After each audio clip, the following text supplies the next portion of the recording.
Full custody of the minor child, Kong Haru, is hereby granted to the petitioner, Alpha Kong Min-suk. The judge's voice echoed through the courtroom like a death sentence. I felt Haru's small hand tighten around my sleeve, his fingers digging into the fabric of my only good suit, the one I'd worn to our bonding ceremony 5 years ago. "Papa." His voice was so small. "Papa, why is everyone quiet?" I couldn't answer. Couldn't breathe. Couldn't do anything but stare at the mahogany bench where that woman in black robes had just destroyed my entire world with 23 words. Across the aisle, Min-suk stood perfectly still. Expensive suit. Perfectly styled hair. Not a single emotion on that beautiful, terrible face. He didn't even look at me. Not once during the entire hearing. Not when his lawyer painted me as unstable.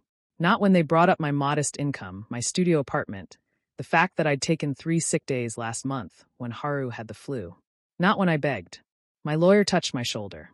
"Ji-hoon, we need to. How long do I have?" My voice cracked. "How long before he takes him?" 2 weeks for transition. "But we can appeal." 2 weeks. Before I tell you what happened next, subscribe to Starry-Eyed Lovers. And tell me where you're watching from. Because what I'm about to tell you changed everything I thought I knew about love, loss, and the man I once called home. Haru pulled at my hand. "Papa, I don't understand. Where am I going?" I knelt down, right there in the courtroom, and pulled him close. He smelled like the strawberry shampoo I'd used on him that morning, mixed with the faint scent of crayons from his backpack. 4 years old. Too young to understand that his family was being ripped apart by lawyers and old money and an alpha who'd chosen his inheritance over us. "You're going to stay with Daddy for a while," I whispered against his hair. "But Papa will visit you all the time. I promise. But I want both." His lower lip trembled. "I want you and Daddy together."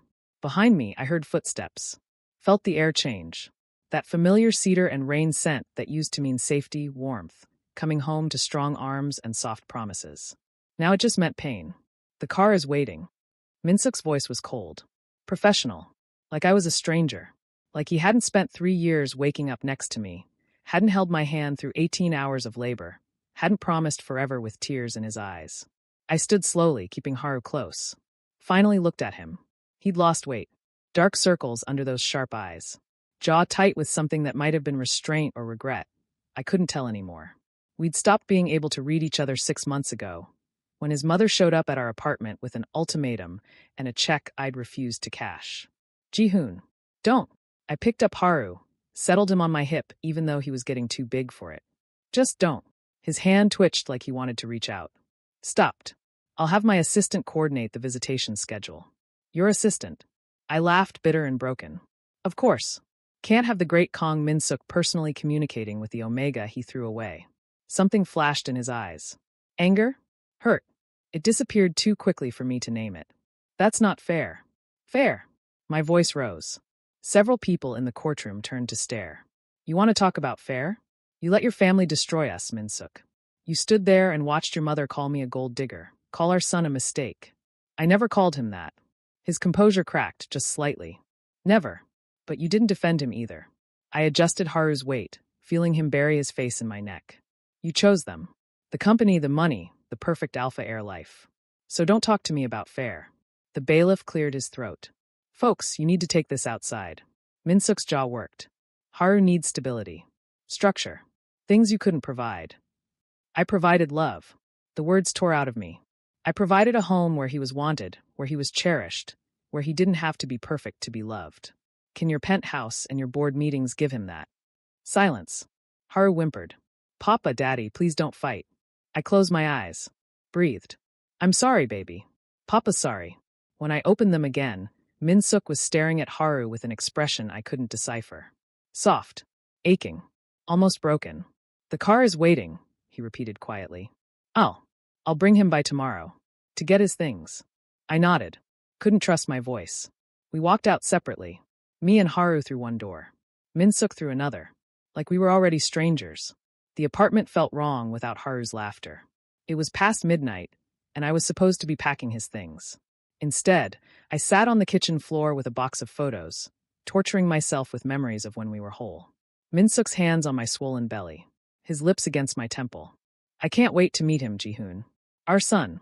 Haru's first birthday." Min-suk covered in cake frosting, laughing so hard he couldn't breathe. "He's got your chaos, love. We're doomed." Our last anniversary. 2 months before everything fell apart. Minsuk's voice rough with emotion. You're my forever. Nothing will change that. Liar. I shoved the photos back into the box. Started actually packing. Haru's favorite stuffed rabbit. The blue blanket he'd had since birth. Clothes sorted by size. His toothbrush with the dinosaur handle. The nightlight shaped like a moon because he was scared of the dark. Every item felt like giving away a piece of my heart. The apartment was too quiet. Usually, I'd be stepping over toy trucks and negotiating bedtime. Reading stories in funny voices. Tickling him until he shrieked with laughter. Now there was just silence and the sound of packing tape and my own ragged breathing. I moved to my bedroom. Started packing my own things. Minsuk owned this place. Had bought it when we bonded, saying he wanted Haru to grow up somewhere beautiful. Somewhere safe. Now I had 2 weeks to find somewhere else to be. The closet still had some of Minsuk's clothes. Shirts he'd forgotten. A tie. That leather jacket he'd worn on our first date, when he'd been nervous and sweet and so different from the cold stranger in the courtroom. I grabbed one of his shirts without thinking. Pressed it to my face. It still smelled like him. God, I was pathetic. My phone buzzed. A text from an unknown number. Asterisk Mr. Kim Ji-hoon. This is Lee Soo-jin, Mr. Kong Min-suk's executive assistant. Per the custody agreement, Haru's belongings should be delivered to the following address by Friday, 3 p.m. Mr. Kong requests no direct contact outside of scheduled visitations. A formal schedule will be sent within 48 hours. Please confirm receipt. Asterisk. I stared at the message. Read it twice. 3 times. Mr. Kong requests no direct contact. Like I was a stranger. Like we hadn't built a life together. Like I hadn't spent 3 years as his partner, his lover, his bonded omega. Like I was nothing. My hands shook. I typed back, confirmed. 1 word. That's all I could manage. I looked around the apartment. At the kitchen where Minsuk used to dance with me while cooking. At the couch where we'd curled up for movie nights. At the window where he'd stood that terrible night, his mother's ultimatum hanging between us like a blade. Choose, Minsuk. The company or him. And he'd chosen. I grabbed another box. Kept packing. Because that's what you do when your world ends. You pack. You move. You survive. Even when you can't breathe. Even when every cell in your body screams that this is wrong, that you're leaving home, that you're breaking something that can't be fixed. You survive. Haru's drawing from last week stared up at me from the coffee table. 3 stick figures holding hands.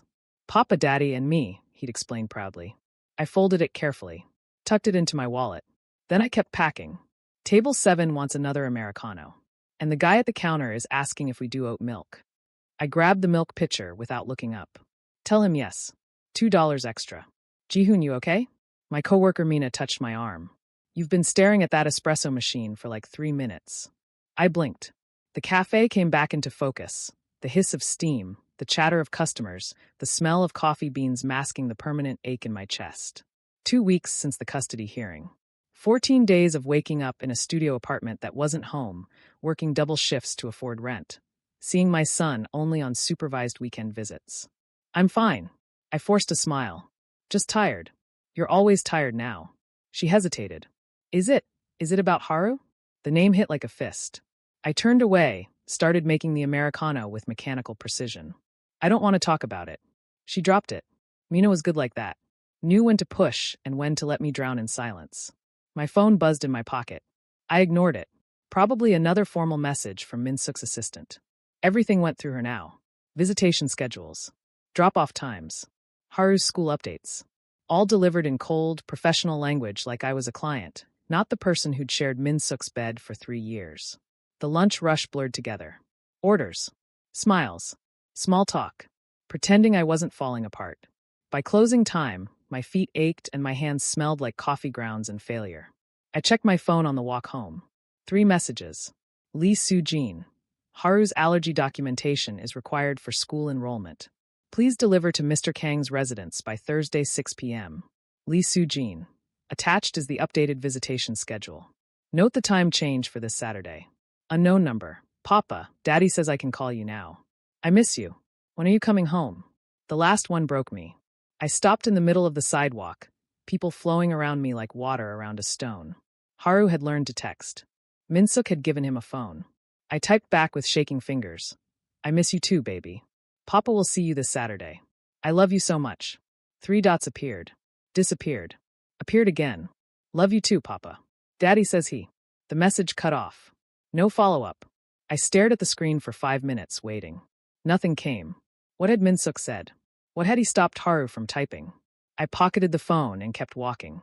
That night, I couldn't sleep. Lay in my cramped studio staring at the ceiling, remembering. 6 months ago. The night it all fell apart.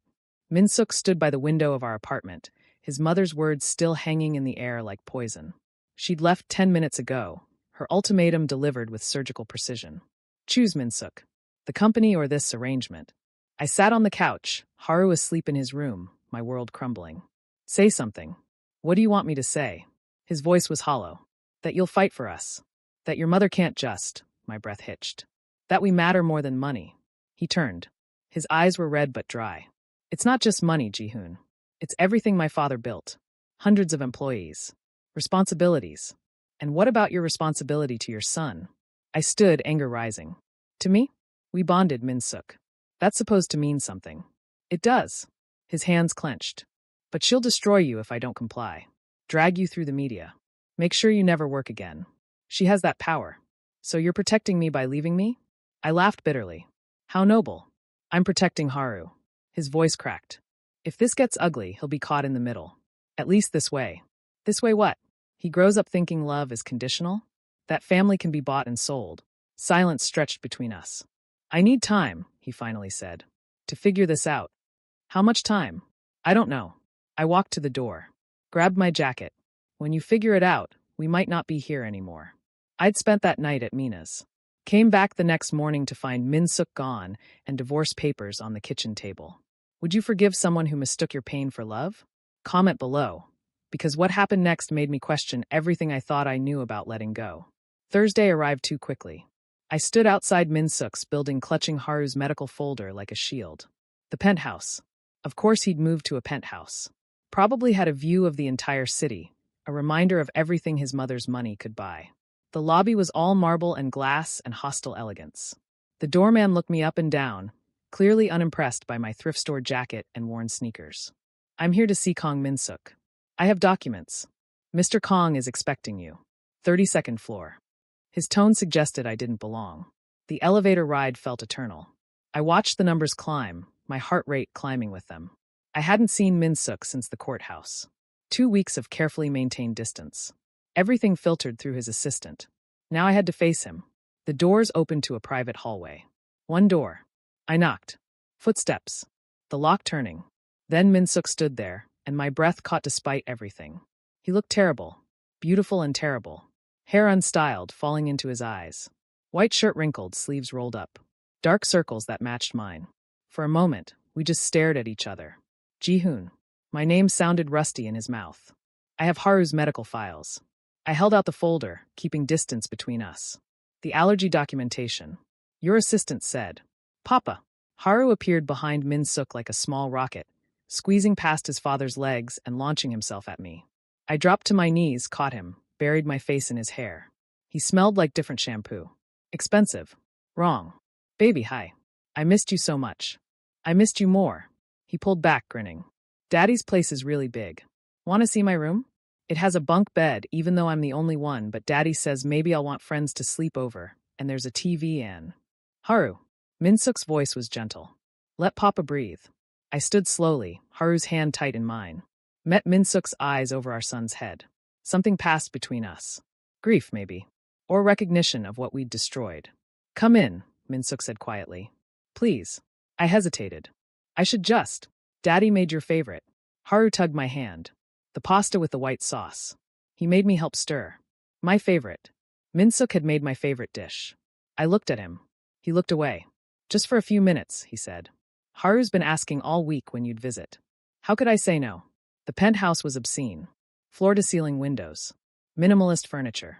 Everything cold and perfect, and nothing like the home we'd built together.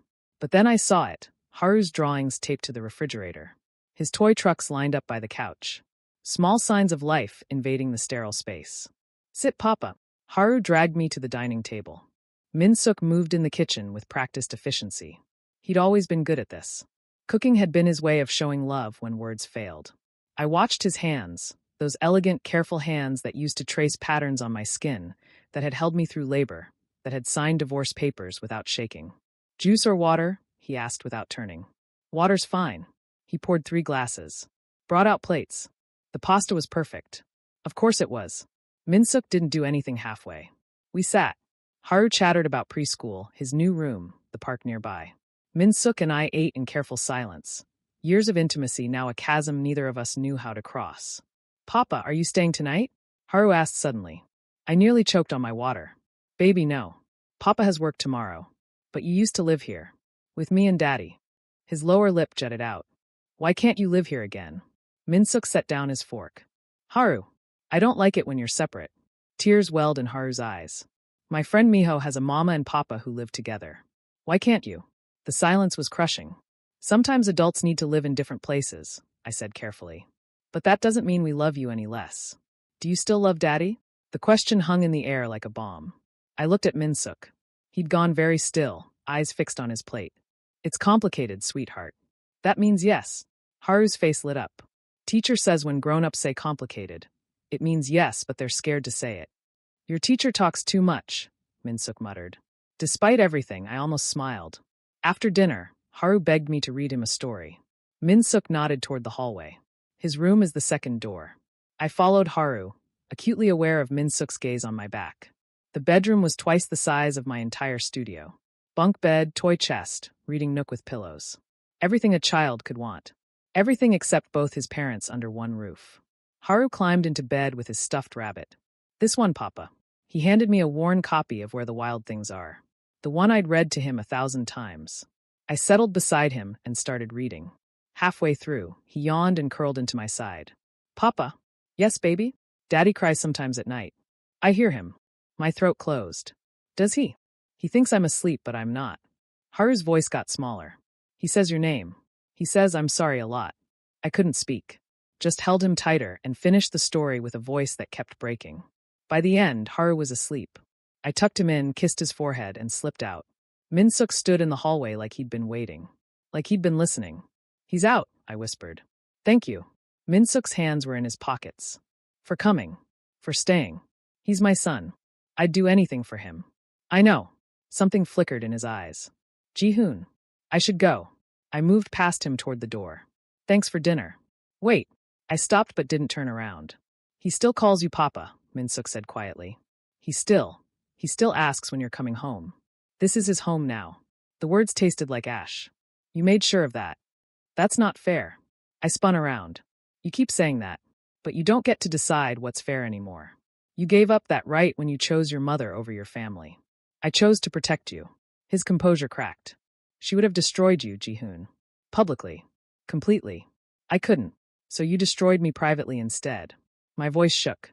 That was kinder, you think? He stepped closer. Every day without you is hell. Good. Ji-hoon. Don't. I backed toward the elevator. Don't make this harder than it already is. He followed. I made a mistake. I know that now. Now. I jabbed the elevator button. Now that you have everything you wanted? The company, the custody, the perfect Alpha Air life. I don't have you.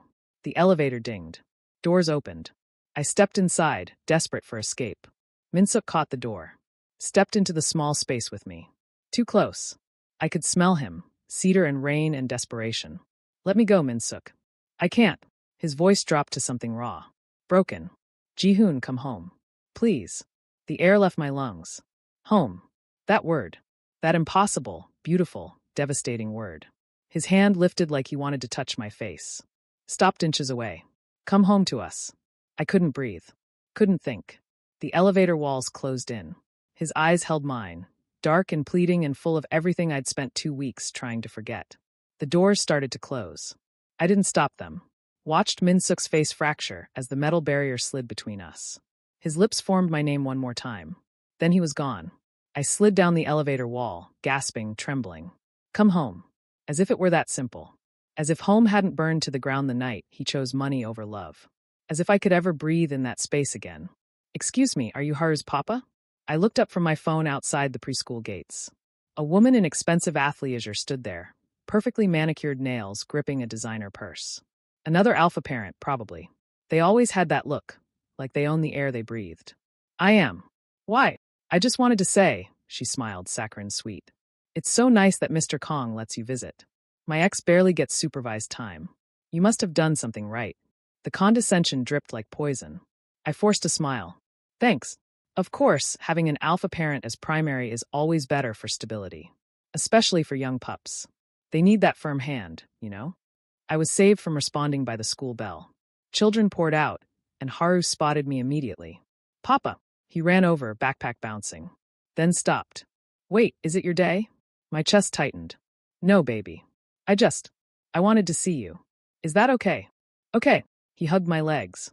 Daddy's inside talking to Teacher Lee. Wanna come? Every instinct screamed no.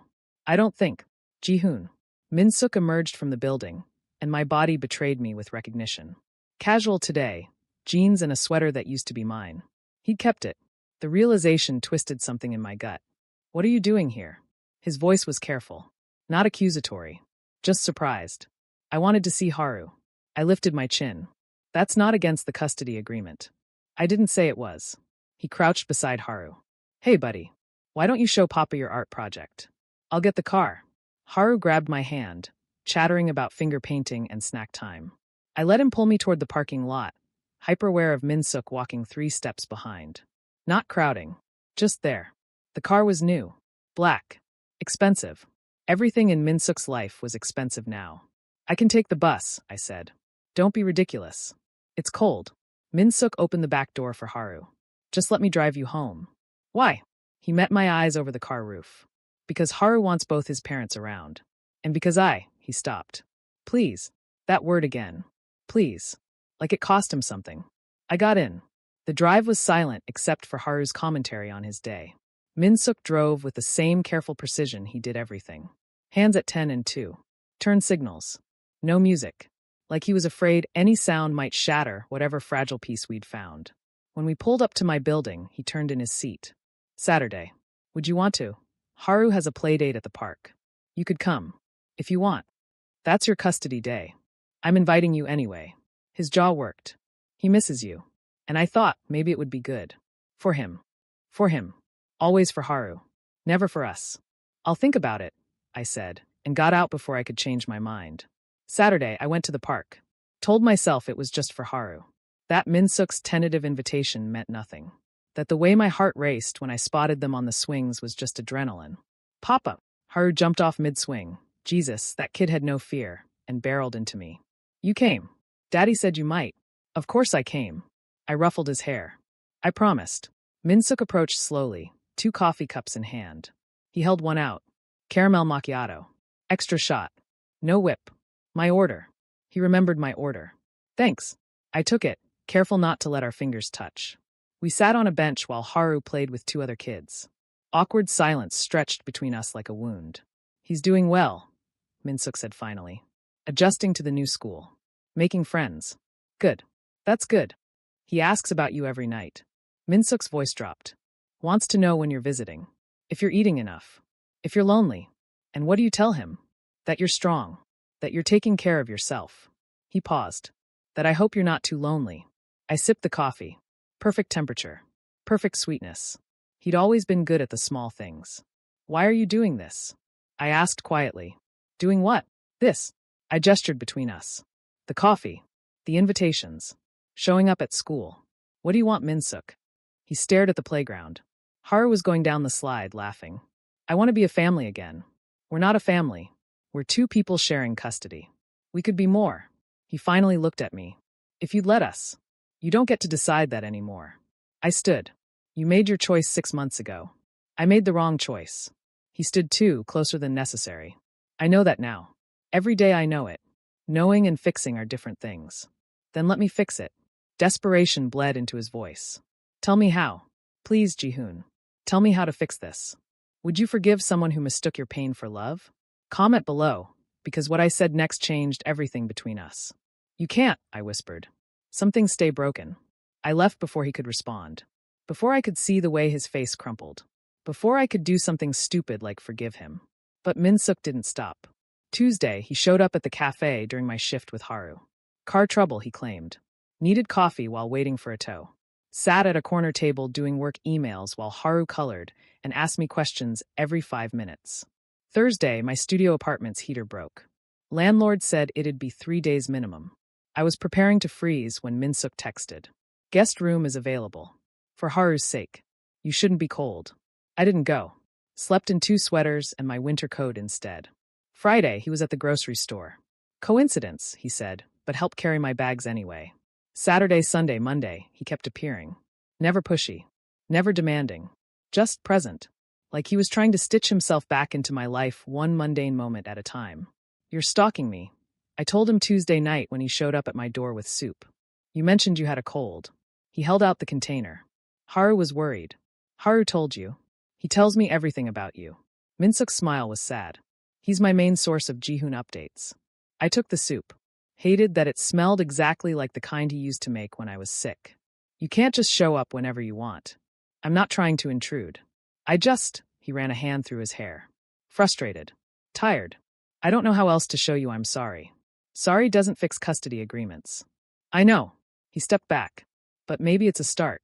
He left before I could argue. The soup was perfect. 2 weeks into Minsuk's persistent haunting, my heat cycle started. I felt it Thursday morning. The restless ache in my bones, the hypersensitivity to scents, the irritability that meant I had maybe 48 hours before the worst hit. Years of suppressants had made my heats manageable, but they still came. Still left me vulnerable and shaking and desperately alone. I called in sick to work. Stocked up on water and easy food. Locked my door and prepared to ride it out. By Friday evening, I was trembling.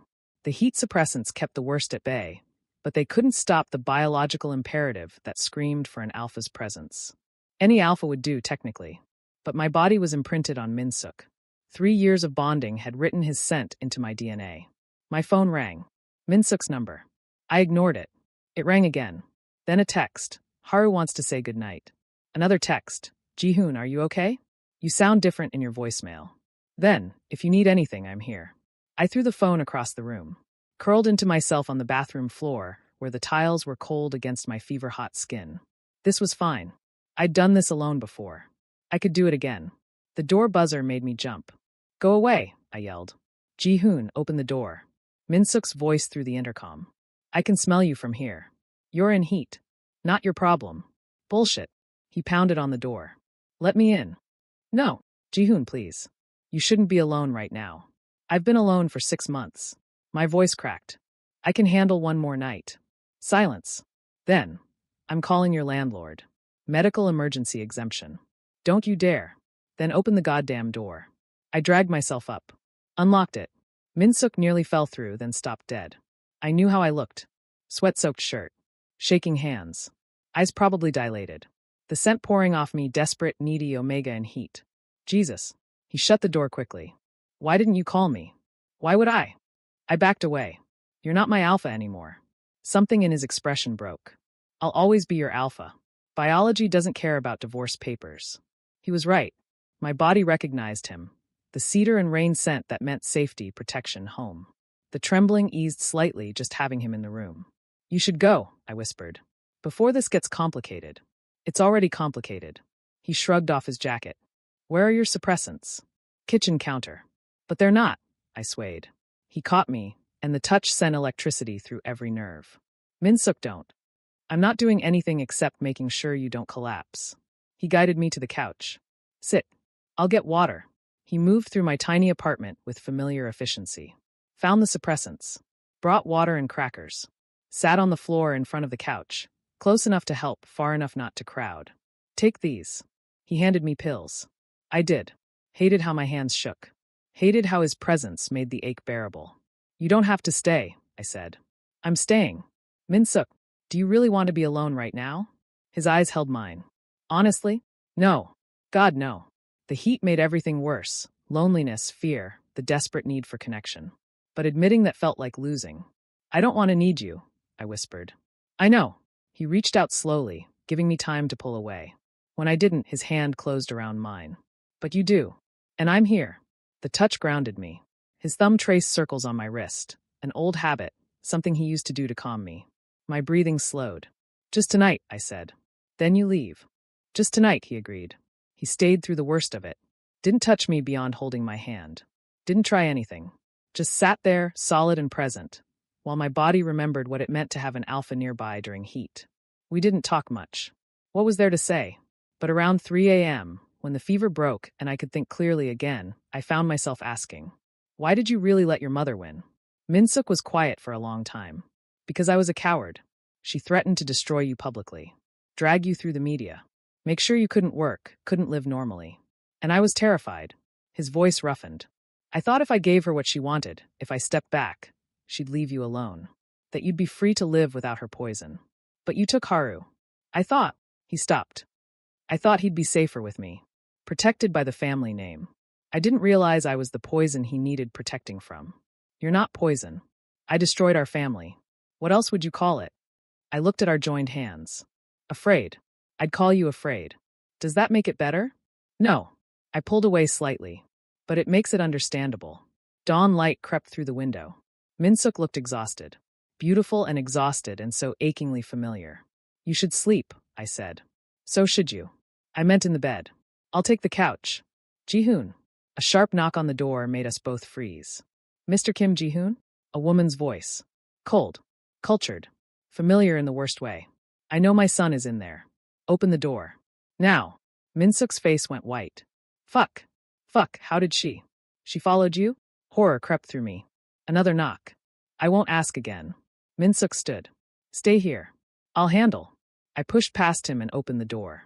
Minsuk's mother stood there in a designer coat and enough contempt to fill the room. Her eyes swept over me, disheveled, obviously post-heat, and her lip curled. How predictable. She turned to Minsuk. I had hoped you'd learned your lesson. Mother, this isn't. Save it. She stepped into my apartment uninvited. I have a lawyer preparing a custody modification as we speak. Evidence of the Omega's unstable living conditions.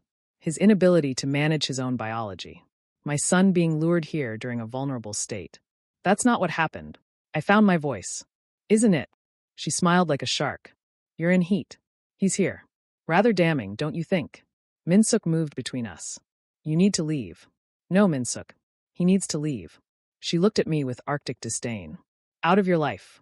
Out of my grandson's life. I gave you a chance to do this cleanly. You refused. So now I'll make sure you never see Haru again. The words hit like a physical blow.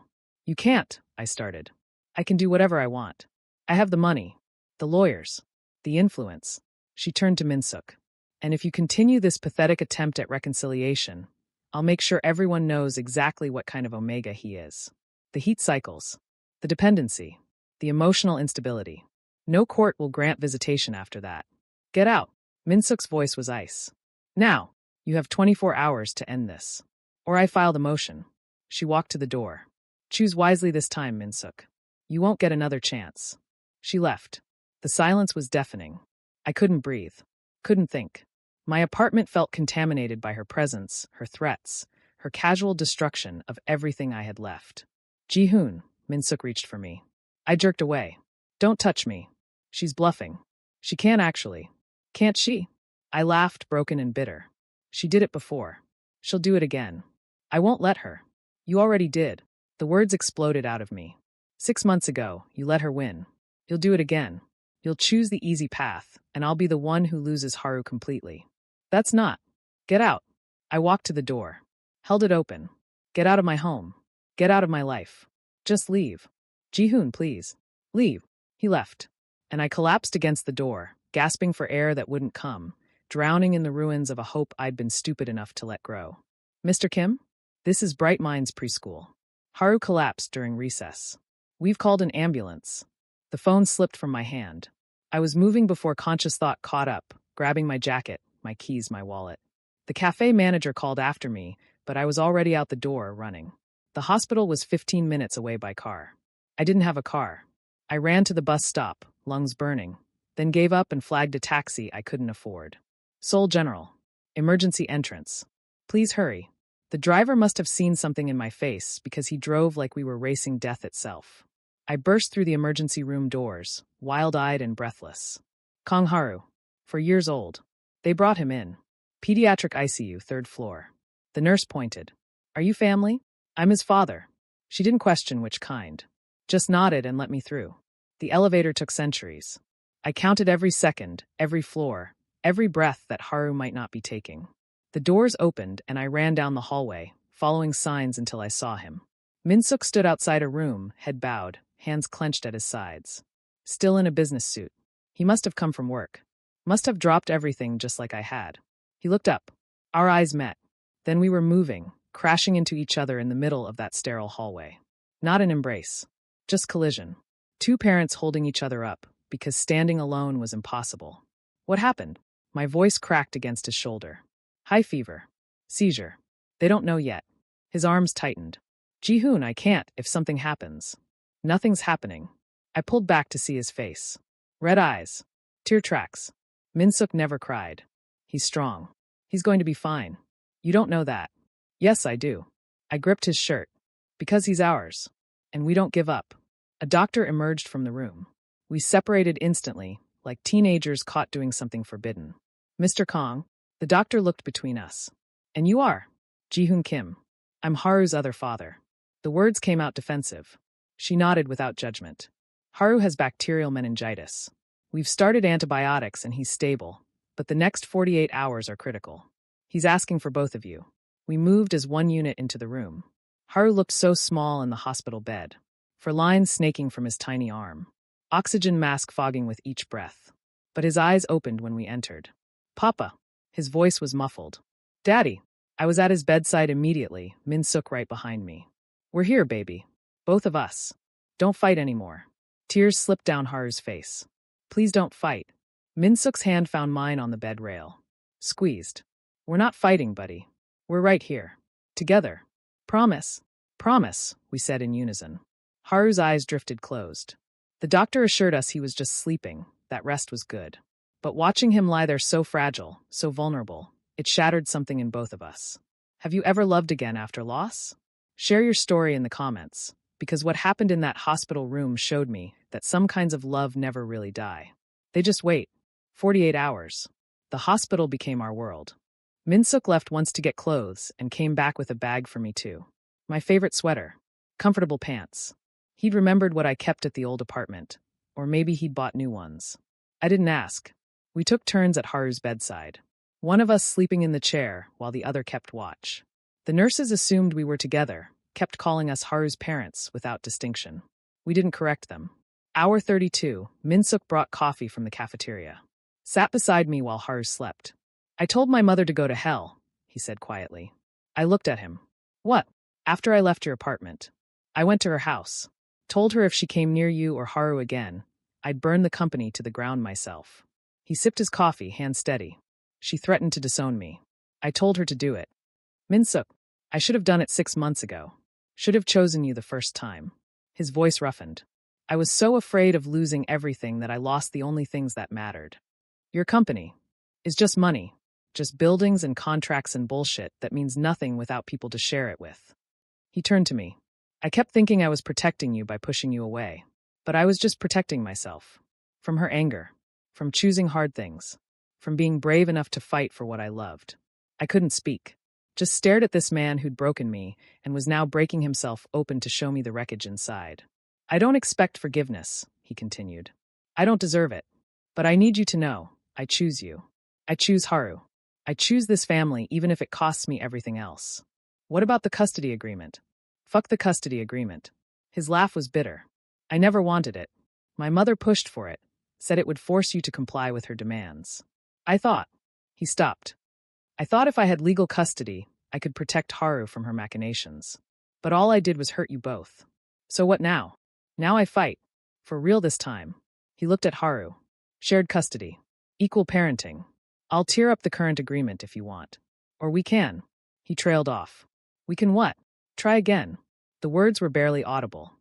If you'd want that. If you'd ever trust me again. I thought about the past 6 months. The loneliness. The anger. The way my body still recognized his scent as home. The way Haru lit up when we were together. The way Minsuk had shown up over and over, quietly trying to prove himself. I don't know if I can trust you, I said honestly. You broke something in me, Minsuk. It doesn't just heal because you apologize. I know, but I took a shaky breath. I'm willing to try. For Haru. And maybe, I looked at our son, so small and brave. Maybe for us too. His hand found mine. Tentative. Hopeful. I didn't pull away. Hour 45, Haru's fever spiked again. The doctors rushed in with new medications, adjusting 4 lines while we stood helplessly in the corner. Haru cried out in his delirium, words tumbling together. Papa. Daddy, don't leave. Please don't leave. We're not leaving. I pushed toward the bed, but a nurse held me back. Haru, baby, we're right here. Both of you. Even sick, even half-conscious, he needed confirmation. Promise you're both here? We promise. Minsuk's voice broke. We're not going anywhere, son. Never again. The doctors stabilized him. The fever broke. And Haru slipped into genuine sleep, no longer thrashing, no longer crying. Just breathing steady and even. I collapsed into Minsuk's arms. Let him hold me while I shook. Let myself break, because he was solid enough to catch the pieces. I can't lose him, I whispered. I can't. You won't. We won't. His lips pressed to my hair. He's strong. Like his papa. We stayed like that. 2 broken people holding each other together in a hospital room that smelled like antiseptic and fear. And somehow, it felt like the first honest moment we'd shared in months. Hour 48. The doctor came in smiling. The antibiotics are working. Fever's down, vitals are stable. He's going to be fine. The relief was physical. Minsuk actually stumbled. I caught him this time, held him up while he tried not to cry. Failed. We both failed at not crying. Haru woke an hour later, groggy but alert. Papa. Daddy. Right here, baby. I kissed his forehead. Both of us. He looked between us, noting the tear tracks, the way we stood close together. You're not fighting? No fighting, Minsuk promised. Not anymore. Are you? Haru's voice got small. Are you getting back together? Minsuk and I exchanged glances. So much unsaid. So much still broken. But also possibility. Hope. The fragile beginning of something that might heal. We're working on it, I said carefully. Would you like that? Yes. Haru's face lit up despite his exhaustion. I want us to be a family again. A real family. We've always been a real family, sweetheart. Minsuk sat on the edge of the bed. Even when Papa and I weren't together. You made us a family the day you were born. But I want both of you. Together. Haru grabbed both our hands. Please. I looked at Minsuk. Really looked. Saw the exhaustion, the regret, the desperate hope. Saw the man who'd sung to our unborn child. Who'd held me through labor. Who'd made me laugh until I couldn't breathe. Who'd also broken my heart and left me shattered on a courtroom floor. Could I forgive him? Could I trust him not to choose wrong again? I didn't know. But looking at Haru, looking at the 3 of us connected by his small hands, I knew I wanted to try. Okay, I whispered. Okay, we'll try. They released Haru 3 days later with strict instructions about rest and medication. Minsuk insisted we come to the penthouse. More room, better amenities, closer to the hospital if anything happened. I should have argued. Should have maintained boundaries. Instead, I packed a bag and let him drive us home. Home. The word still felt dangerous. Haru fell asleep in the car. Minsuk carried him to his room while I stood in the living room, awkward and uncertain. This place still felt foreign. Too big. Too cold. Not the cozy apartment where we'd built our life. Minsuk returned. I set up the guest room for you. Fresh sheets. Your own bathroom. Whatever you need. Thank you. Silence stretched. Then, Jihoon. He took a step closer. I meant what I said in the hospital. I'm done choosing wrong. Whatever it takes to rebuild this. I'm in. Even if your mother fights it? Especially then. His jaw set. She doesn't get a vote anymore. This is our family. Mine and yours and Haru's. Nobody else's. I wanted to believe him. God, I wanted to so badly. But belief required trust, and trust required time. 1 day at a time, I said. That's all I can promise. 1 day at a time. He smiled, small and fragile. I'll take it. The first week was strange. Minsuk worked from home to be near Haru. I took family leave from the cafe. We orbited each other carefully, polite, gentle, terrified of breaking the tentative peace. But small things shifted. Minsuk made breakfast while I gave Haru his medicine. I folded laundry while he answered work emails. We took turns reading bedtime stories, sometimes ending up both in Haru's room, both listening to his sleepy questions. Are you staying, Papa? For a while, baby. Forever. I looked at Minsuk across the dimly lit room. He looked back, hopeful and afraid. We'll see, I said softly. But I'm here now. That seemed to be enough. For Haru. For this moment. For the fragile, growing thing between Minsuk and me that wasn't quite love anymore, but wasn't quite over either. One night, second week, I couldn't sleep. Wandered to the kitchen for water and found Min-suk there, staring at nothing. Can't sleep either? I asked. He shook his head. Keep thinking about how close we came to losing him. But we didn't. This time. He turned to me. What about next time? What if something happens and we're not together? What if he needs both of us and we're... Min-suk. I crossed the kitchen. Stood close enough to touch. We're here now. That's what matters. Is it enough? His voice dropped. Am I enough? After everything I did. I thought about it. Really thought. About forgiveness and trust and the way my heart still stuttered when he smiled. About Haru's laughter when we were all together.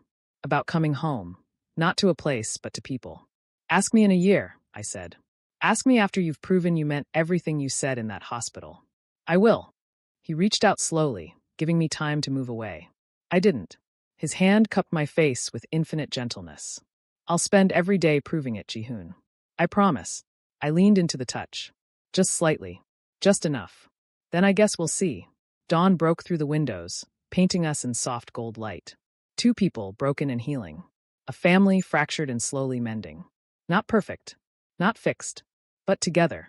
And maybe that was enough. Morning came soft. Haru padded into the kitchen, rubbing his eyes. Papa. Daddy. Why are you both up? Couldn't sleep, Min-suk said, stepping back from me with reluctance. Want pancakes? With chocolate chips? Obviously. I watched them. Haru climbing onto a stool. Min-suk pulling out ingredients. Domestic. Easy. Like we'd never been apart.